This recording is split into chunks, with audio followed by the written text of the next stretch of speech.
Assalamualaikum, halo semuanya. Perkenalkan, aku Faridina Putri Azahra, mahasiswi Sastra Arab UNS. Di video kali ini, aku mau sedikit membahas tentang khalifah-khalifah yang pernah berhasil membebaskan Yerusalem, atau yang saat ini kita kenal sebagai Palestina. Akhir-akhir ini kita kembali diliputi kesedihan atas serangan tanpa hentinya yang diluncurkan oleh Israel kepada Palestina terhitung sejak 8 Oktober 2023 kemarin.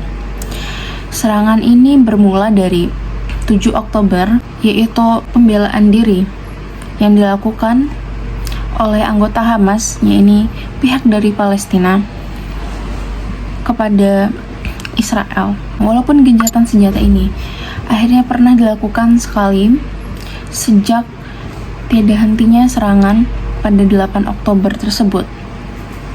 Nah, gencatan senjata ini dilakukan selama 4 hari, terhitung dari 24 November hingga 27 November 2023.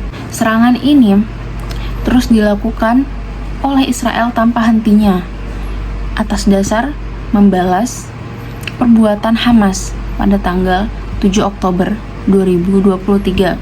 Israel menghabisi wilayah Palestina, terutama pada jalur Gaza dan West Bank, dan mengakibatkan kejadian Nakba Part 2 yang meminta warga Palestina untuk pindah dari tanahnya sendiri. Memikirkan hal itu, kita sebagai umat muslim juga tentu tergerak hatinya untuk menginginkan kebebasan dari Israel di tanah Palestina. Kita juga menginginkan hak Palestina untuk kembali ke tanahnya dan bebas dari Israel. Tapi tak jarang dari kita juga beberapa yang berpikir, kapankah Palestina akhirnya akan bebas dari kaum Israel? Siapakah yang pada akhirnya berhasil merebut kembali tanah Palestina dari penjajahan Israel? Menjawab pertanyaan dari itu juga, beberapa orang berpikir bahwa kemenangan Palestina dari Israel ini menjadi awal dari babak akhir zaman.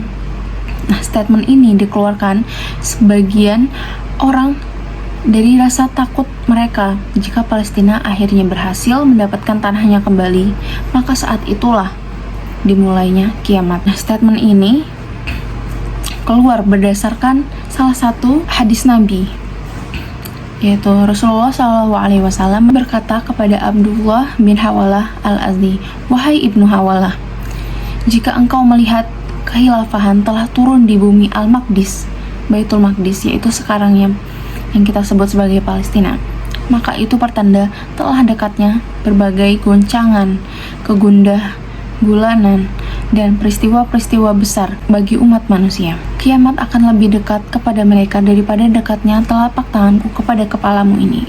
Hadis ini merupakan hadis riwayat Abu Daud nomor 2535. Akan tetapi, apakah hadis ini menjadi landasan yang kuat akan terjadinya kiamat usai Palestina bebas dari penjajahan? Apakah yang dimaksudkan oleh hadis ini adalah penjajahan Palestina di masa sekarang? Apakah benar Palestina dijajah hanya pada masa sekarang? Mari kita kaji lebih lanjut. Pada sepanjang sejarah Islam, Baitul Maqdis atau Yerusalem, atau yang sekarang kita kenal sebagai Palestina ini, memiliki peran penting sebagai salah satu tempat suci bagi umat muslim. Tetapi, apakah kalian tahu bahwa beberapa khalifah Islam terkenal sebelumnya pernah berhasil membebaskan Baitul Maqdis atau Yerusalem dari penjajahan? Jadi maksudnya gimana nih, Kak? Maksudnya Palestina itu sebelumnya udah pernah merdeka. Jadi sebelumnya Palestina juga pernah dijajah. Dijajah sama siapa, Kak? Apakah sama kaum Israel juga?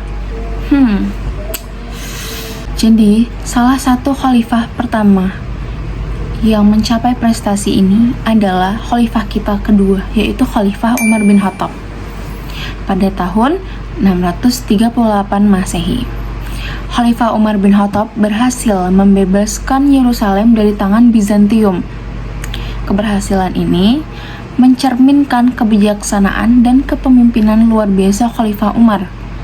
Berikut adalah beberapa detailnya tentang saat Khalifah Umar membebaskan Yerusalem. Pertama, perjanjian damai dengan Patriark Sopronius. Nah, sebelum memasuki kota, Khalifah Umar mengadakan perjanjian damai dulu dengan Patriark Sopronius, pemimpin gereja di Yerusalem. Perjanjian ini menetapkan hak-hak dan perlindungan untuk penduduk kota serta menegaskan toleransi agama di bawah pemerintahan Islam. Kedua, memasuki kota dengan rasa hormat. Nah, khalifah kita yang kedua ini, Khalifah Umar bin Khattab ini, saat memasuki wilayah Yerusalem, ia selayaknya tamu yang harus menjaga adabnya, yaitu dengan rasa hormat. Khalifah Umar memasuki Yerusalem dengan rendah hati, tanpa tanda-tanda kesombongan atau keagungan. Ia berjalan kaki sambil membawa pakaian sederhana dan didampingi Patriark Sopronius. Sikap rendah hati ini mencerminkan nilai-nilai kesederhanaan yang dijunjung tinggi dalam Islam. Ketiga, perlindungan terhadap tempat suci berbagai agama. Nah, tahu nggak sih, di Palestina itu sebenarnya bukan hanya Islam yang makmur kehidupannya, tetapi Yahudi juga dan agama lain. Khalifah Umar ini memberikan jaminan keamanan bagi tempat-tempat suci agama, termasuk gereja Makam Kudus. Tindakan ini menunjukkan penghormatan terhadap kebebasan beragama dan kerukunan antar umat beragama di bawah kekuasaan Islam. Keempat, pemerintahan adil dan toleran. Setelah penaklukan, Khalifah Umar mendirikan pemerintahan yang adil di Yerusalem. Kepemimpinannya di wilayah ini mencirikan toleransi terhadap semua komunitas agama dan etnis, membangun dasar untuk kerukunan dan berkelanjutan.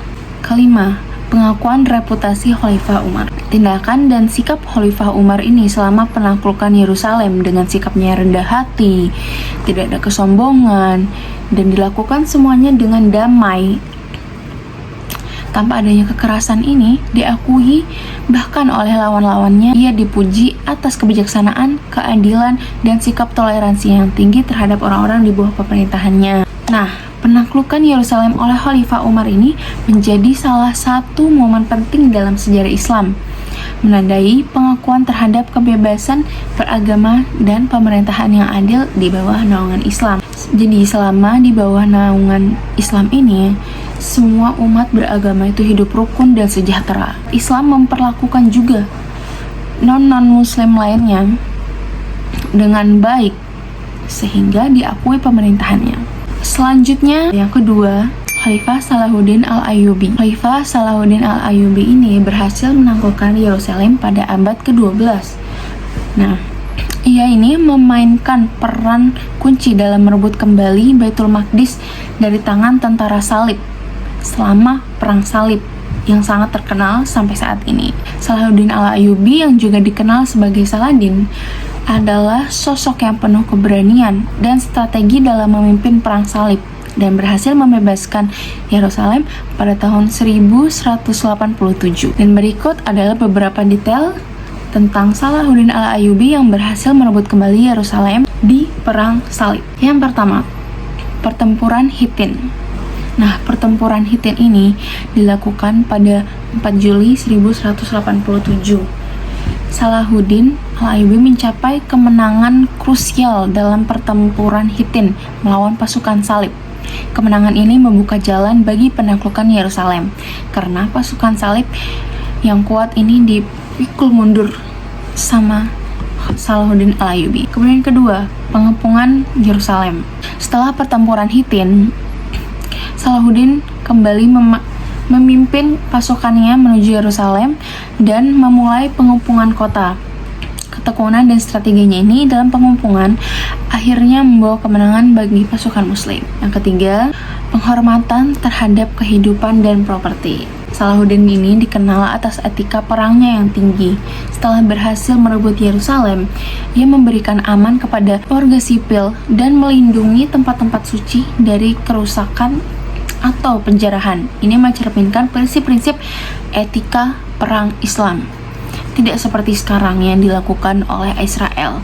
Semuanya dihancurkan, rumah sakit, sekolah-sekolah, universitas, masjid, bahkan beberapa gereja pun juga dihabisi oleh Israel. Tidak hanya umat muslim yang terlindas oleh Israel, akan tetapi sebagian umat Yahudi yang hidup di Palestina juga.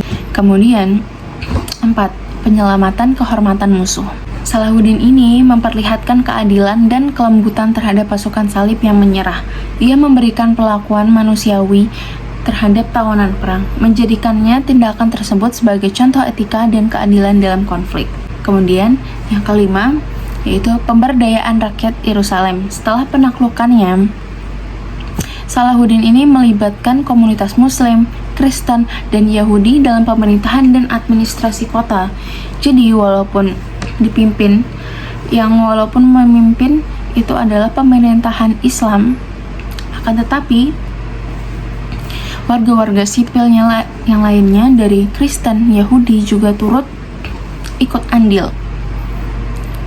Nah, ini menciptakan suasana yang inklusif dan memberikan hak dan kebebasan kepada semua komunitas agama. Kemudian yang terakhir itu pengaruh pada masyarakat internasional. Keberhasilan Salahuddin Al-Ayyubi dalam membebaskan Yerusalem ini menarik perhatian dan penghargaan dari berbagai pihak di dunia.